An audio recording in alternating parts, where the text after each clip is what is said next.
Bonjour à tous. Alors l'année dernière, ici même, à la même époque, le principal message que nous soulignions en ce qui concerne les économies avancées était que finalement, elles avaient retrouvé leur rythme de croisière. Ce que nous disions aussi cependant était qu'à l'orée de l'année 2016, elles allaient devoir faire face à deux risques. Le premier était lié aux émergents, et notamment la Chine, j'y reviendrai cet après-midi. Et le deuxième, déjà à l'époque, était lié au risque politique, puisque s'annonçait l'année 2016 avec les échéances électorales que vous connaissez. Donc quel est le bilan de ce diagnostic un an plus tard ? Vous le savez, il y a eu énormément de chocs politiques plus ou moins inattendus au cours de l'année 2016. Je ne vais pas y revenir dans le détail. Mais finalement, le paradoxe est que si on s'en tient aux dynamiques macroéconomiques, les croissances, à la fois aux États-Unis, en zone euro et même au Royaume-Uni, ont été peu affectées au mieux, au pire, on va dire. Donc, et la question qui se pose à l'orée de cette année 2017 est presque similaire. C'est finalement, est-ce que les économies avancées vont parvenir cette année à éviter tous les écueils politiques qui sont sur leur chemin? Donc essayons de répondre à cette question simple, en commençant par la zone euro. Vous le savez aussi, les incertitudes politiques en zone euro n'ont jamais été aussi élevées qu'aujourd'hui. C'est ce que reflète par exemple le graphique que vous voyez sur la gauche derrière moi, qui montre un indice d'incertitude politique par pays. Alors plus précisément, cet indice nous montre la fréquence d'occurrence de mots synonymes d'inquiétude économique et politique dans la presse. Et sans surprise, elle est au plus haut au Royaume-Uni, mais également en France, vous le voyez juste en dessous, à l'orée de cette année 2017, ainsi qu'en Allemagne. Donc ces incertitudes, comme on l'explique, bien sûr par la montée de nouveaux mouvements politiques qui résultent des frustrations sociales grandissantes, on en parlait ce matin. Et une des questions est que si ces mouvements politiques génèrent des incertitudes à l'approche des prochaines élections, finalement, quel va être l'impact sur la croissance si les entreprises sont amenées à repousser leurs décisions d'investissement et si les consommateurs font de même. Alors c'est ce que nous avons essayé de quantifier, et vous le voyez sur le graphique de droite, qui montre en fait un modèle statistique simple entre d'un côté l'indice d'incertitude que vous voyez sur la gauche et de l'autre la croissance du PIB. Et ce que nous montre ce graphique de droite, c'est finalement quel serait l'impact sur la croissance des pays européens si leur indice d'incertitude politique que vous voyez sur le graphique de gauche augmentait autant qu'au Royaume-Uni au moment du Brexit. Donc quel est le résultat ? Vous voyez que par exemple pour l'Allemagne, la croissance serait affectée de l'ordre d'un demi-point de croissance. Pour l'Italie, c'est moins, ce serait de l'ordre de 0,2 points. Finalement, on l'interprète d'une manière assez simple. Ça nous confirme que les entreprises et les ménages italiens sont habitués à faire face à des changements politiques relativement fréquents. Et dans le cas de la France, vous voyez, ce serait davantage, si jamais, à l'occasion des prochaines élections présidentielles ou législatives, les incertitudes augmentaient autant qu'au Royaume-Uni au moment du Brexit. Dans ce cas, la croissance perdrait 0,7 points. Donc pour dire les choses clairement, nous prévoyons une croissance de 1,3% cette année en France. Dans le cas d'un choc politique majeur, elle serait divisée par 2. Bon, cependant, il faut quand même souligner que la réalisation de ce scénario de risque est loin d'être automatique. Pour que ce scénario de risque se réalise, il faut tout d'abord que les canaux de transmission entre d'un côté la sphère politique et de l'autre la sphère économique fonctionnent. Or, le premier d'entre eux, vous le savez, c'est la volatilité sur les marchés financiers. Et c'est d'ailleurs un des enseignements majeurs de l'année 2016, c'est que désormais, ce lien de cause à effet entre d'un côté incertitude politique et de l'autre volatilité sur les marchés financiers n'est plus automatique. Vous le voyez, il y a clairement une déconnexion, c'est ce qui ressort du graphique de gauche, entre donc d'un côté les incertitudes politiques en bleu et de l'autre la volatilité sur les marchés en vert. Alors comment expliquer cette déconnexion soudaine ? Deux raisons possibles d'après nous. La première, ce serait qu'en quelque sorte, les marchés sont anesthésiés par les volumes de liquidités très importants qui sont injectés par les banques centrales sur les marchés financiers. Et puis la deuxième, est encore plus simple, elle est que finalement, les marchés sont lassés du risque politique. Et c'est d'ailleurs ce que tend à confirmer le graphique que vous voyez sur la droite, qui vous montre chaque événement politique majeur dans les économies avancées depuis 2010, et puis à chaque fois le niveau de volatilité sur les marchés associés. Donc de manière chronologique de haut en bas, qu'est-ce qu'on constate ? avec au départ, bien sûr, beaucoup d'événements qui concernaient la Grèce, on constate que le niveau de volatilité, plus le temps passe, a tendance à baisser. Et donc la grande question, et pour être tout à fait franc avec vous, c'est très difficile d'y répondre au début de cette année 2017, et est-ce que cette déconnexion entre risque politique d'un côté et marché financier de l'autre va perdurer ou pas? Ensuite, une autre question posée par cette montée de nouveaux mouvements politiques est que finalement ces mouvements ont remis sur le devant de la scène la question de la relance budgétaire. C'est le cas au Japon, c'est le cas aux États-Unis, il en a déjà été question ce matin, c'est le cas aussi en zone euro bien sûr. Et là, le message principal que je voudrais souligner est que pour différentes raisons d'une région à l'autre, il y a trop d'espoir en la matière et qu'il y aura peu à attendre finalement au début de cette année 2017. Alors pour le comprendre, regardons au cas par cas, peut-être en commençant par le Japon. L'été dernier, le gouvernement japonais a annoncé des mesures de relance budgétaire très importantes pour essayer de sortir une énième fois de la déflation. Le problème est que, historiquement, quand on regarde les précédents en la matière au cours des 15 dernières années, et vous les voyez en vert sur le graphique de gauche, finalement, des politiques de relance budgétaire au Japon n'ont jamais fonctionné, ne sont jamais parvenues à relancer la croissance. Pourquoi? Mais tout simplement parce que lorsqu'on est dans un contexte où la dette publique est extrêmement élevée, les ménages et les entreprises, face à une relance, ne consomment pas plus, n'investissent pas plus, tout simplement parce qu'ils anticipent des politiques de rigueur futures. Et c'est exactement ce qui va se passer dans le cas du Japon, et c'est d'autant plus flagrant que ces politiques de rigueur futures ont déjà été annoncées avec une augmentation du taux de TVA pour 2019. La logique, quelque part, est assez similaire en zone euro, et c'est d'ailleurs pour ça que la question de l'efficacité de la politique budgétaire aujourd'hui, elle est même secondaire, puisque vous le voyez sur le graphique de droite, malgré les nombreux appels au niveau national de plusieurs partis politiques, malgré même les appels de la Commission européenne en fin d'année dernière, les gouvernements européens, quand on fait la moyenne de ce qu'ils ont annoncé, n'anticipent, ne prévoient aucune relance budgétaire l'année prochaine. Donc la bonne nouvelle, cette année, pardon.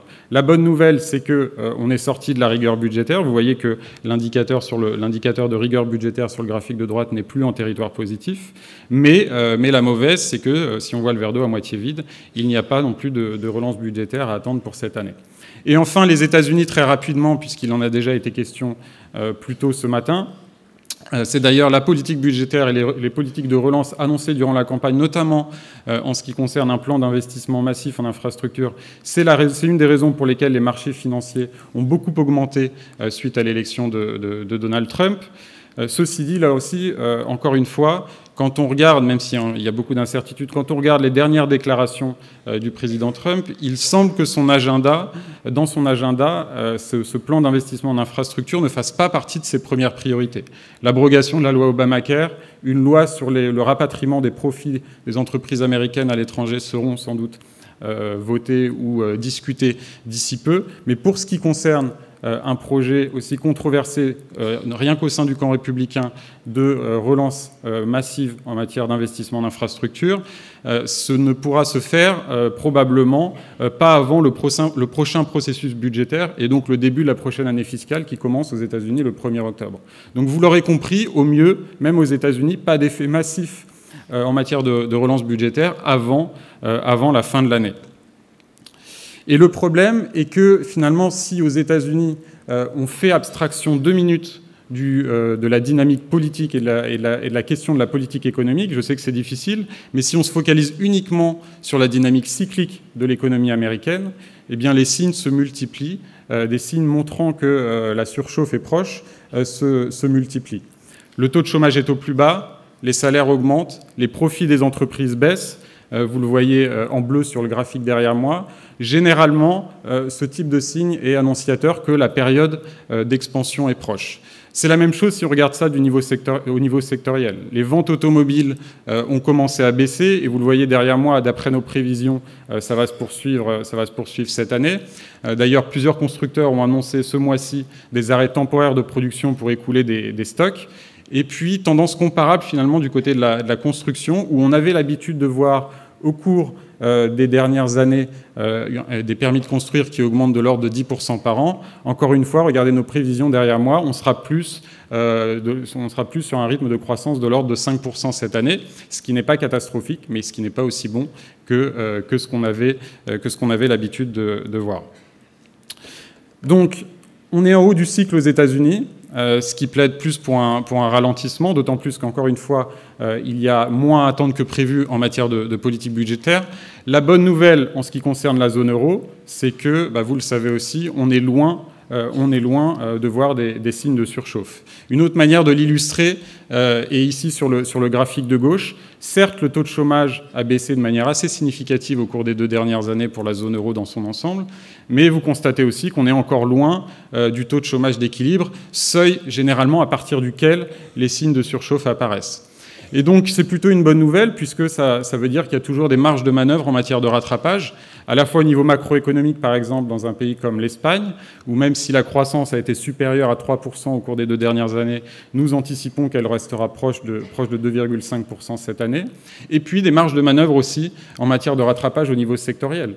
Si vous regardez un secteur comme l'automobile, le niveau des ventes reste inférieur à celui d'avant-crise dans la quasi-totalité des pays, l'Allemagne faisant figure d'exception. Même chose du côté de la construction, où la reprise n'en est sans doute qu'à ses débuts. Le seul problème, finalement, avec cette position dans le cycle est que si on est loin de voir des signes de surchauffe, il y a peu à attendre en matière d'augmentation de salaire. C'est ce qui ressort sur le graphique de droite. Donc vous voyez sur les points ocre sur ce graphique indiquent les attentes, les prévisions en matière de croissance nominale des salaires. Le problème étant que, vous le savez, l'inflation va augmenter cette année, notamment en raison de l'augmentation des cours des matières premières. Et donc ce qui compte, finalement, n'est pas ce point ocre, mais ce qui compte, c'est la barre en bleu qui indique la progression des salaires en termes réels. Et là, vous le voyez, quel que soit le pays, cette progression sera nettement moindre cette année que l'année dernière. Donc dit autrement, quand on essaie de combiner tout ça, une progression poursuivie de l'emploi, une dynamique toujours favorable dans beaucoup de secteurs d'activité, mais de l'autre, une progression moindre du pouvoir d'achat, vous le voyez, tout ça plaide pour une croissance modérée, mais relativement stable cette année en zone euro. Alors, la bonne nouvelle quand même qui est liée avec cette progression de l'inflation, elle est pour les entreprises, parce qu'elle leur permet de maintenir des coûts de financement réels, c'est-à-dire ajustés de l'inflation, très bas. Et c'est d'ailleurs ce qui compte pour essayer d'évaluer quelles vont être les perspectives en matière d'investissement. Donc nous avons essayé de le faire là sur le graphique de gauche, vous le voyez pour la France, où donc nous prévoyons toujours une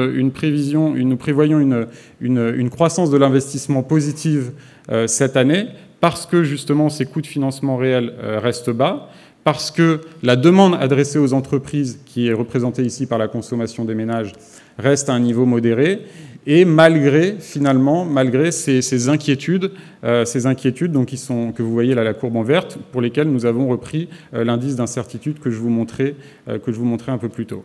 Donc, une croissance de l'investissement toujours modérée pour les entreprises, c'est en ligne avec une croissance de 1,3% en France, je vous le disais.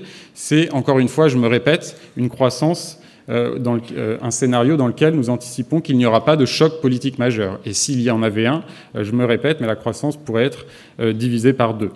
Donc dans ce contexte macroéconomique plutôt stable, les défaillances devraient continuer de baisser, après moins 3% l'année dernière, sans doute moins 1% cette année. Et finalement, les seuls bémols, les seules nuances à souligner sont du côté sectoriel. Vous voyez que cette baisse des défaillances ne concerne pas tous les secteurs. Certes, ça va mieux dans la construction, ça va mieux même dans les secteurs comme la métallurgie, où vous voyez que les défaillances baissent après avoir certes fortement augmenté les années précédentes, mais dans d'autres secteurs d'activité comme l'habillement ou comme les transports, les défaillances restent sur une tendance haussière. Alors, la situation au Royaume-Uni est bien sûr extrêmement différente, mais là aussi, le message qu'on voudrait souligner est que les dynamiques sectorielles sont contrastées. Le point principal pour l'année 2017 en matière de conjoncture au Royaume-Uni, ça va être l'impact de la baisse passée de la livre. Alors, premièrement, du côté positif, lorsque le taux de change se déprécie, vous le savez, ça a un effet positif sur les exportations. D'après nos estimations, les exportations britanniques augmenteront de 1,5% du fait de cette dépréciation de la livre de 15% en fin d'année dernière. Donc encore une fois, si vous voyez le verre d'eau à moitié plein, vous vous dites que c'est positif. Si vous le voyez à moitié vide, vous vous dites que plus 1,5% avec une dépréciation de 15%, finalement, c'est relativement peu, et c'est vrai. Mais ça aura le mérite de soutenir des secteurs comme la pharmaceutique ou encore comme l'automobile. Le point négatif est que, vous le savez aussi, une dépréciation du taux de change augmente les prix importés, et donc nous anticipons aussi une augmentation significative des prix importés et de l'inflation, plus 1 point, vous le voyez à gauche, rien seulement dû à ce facteur de la dépréciation du taux de change.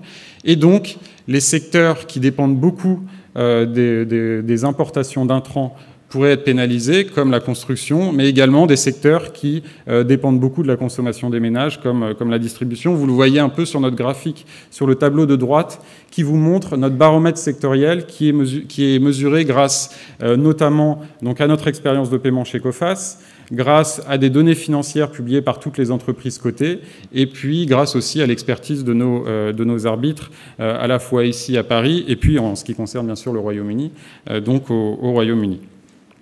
Donc dans ce contexte un peu contrasté pour le Royaume-Uni, vous ne serez pas surpris d'apprendre que nous prévoyons donc pour cette année une augmentation des défaillances d'entreprises. C'est ce qui ressort sur le graphique de gauche. Une légère augmentation aussi à attendre, notamment aux États-Unis et au Japon. En revanche, je vous l'ai dit dans le cas de la France, mais je vous le précise maintenant dans le cas des autres pays de la zone euro, nous continuons d'anticiper que les défaillances d'entreprises vont baisser dans la quasi-totalité des pays de l'Union monétaire.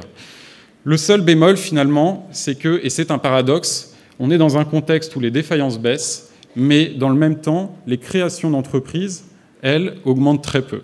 Et c'est ce qui ressort, par exemple, du graphique que vous voyez à droite pour certains pays, où dans un pays comme l'Allemagne, où les défaillances d'entreprises sont à un plus bas niveau historique, où nous prévoyons qu'elles vont continuer de baisser cette année. Pourtant, malgré ça, les créations d'entreprises, elles, restent à un niveau qui est quasiment 20% inférieur à celui d'avant-crise. Alors comment explique-t-on ce paradoxe qui semble montrer finalement que le processus de destruction créatrice de Schumpeter ne fonctionne plus? Une des explications possibles réside dans les effets secondaires finalement des politiques monétaires ultra-expansionnistes qui ont été décidées, vous le savez, depuis la crise. C'est vrai qu'à court terme, elles ont le mérite de maintenir en vie des entreprises très endettées, en difficulté. Le seul problème est qu'à moyen terme, et on commence à s'en rendre compte aujourd'hui, elles posent aussi pour problème que ces ressources de financement qui sont consacrées à ces entreprises en difficulté, ce sont autant de ressources de financement en moins pour les jeunes entreprises innovantes et émergentes. Et en tout cas, c'est un des enseignements de la décennie, ou plutôt des 2 décennies perdues au Japon, puisqu'on estimait au début des années 2000 qu'un quart des entreprises étaient maintenues artificiellement en vie par ce type de procédé, avec les conséquences bien sûr que l'on connaît sur les perspectives de croissance à long terme. La bonne nouvelle pour toutes les entreprises françaises qui sont ici est que, vous le voyez sur le graphique de droite, au moins en France, ce n'est pas tout à fait le cas, puisque le niveau des créations d'entreprises, même lorsque l'on ne tient pas compte des auto-entrepreneurs, a retrouvé celui d'avant-crise.